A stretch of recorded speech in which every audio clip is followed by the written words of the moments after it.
Des civils, des soldats et des volontaires pour la défense de la patrie.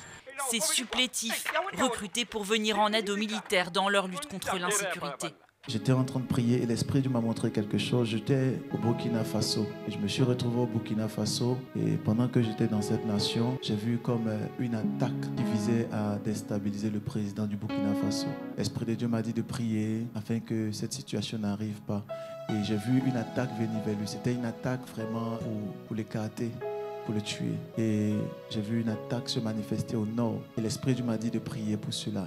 Le Burkina Faso, à nouveau la cible d'une attaque sanglante.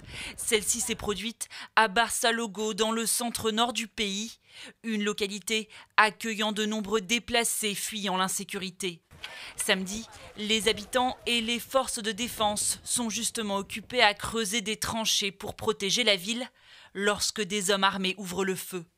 Le bilan est extrêmement lourd, plus de 100 personnes tuées selon des sources sécuritaires. L'Esprit de Dieu m'a transporté dans une autre nation qui s'appelle le Mali. Et j'avais vu une même scène. Et j'ai vu une attaque également, mais cette fois-ci, cette attaque n'était pas sur le président de la République, ni au nord, mais cette attaque était comme une attaque djihadiste. Et ça fait plusieurs morts. L'Esprit de Dieu m'a dit que nous devons tenir la brèche aujourd'hui et prier en faveur.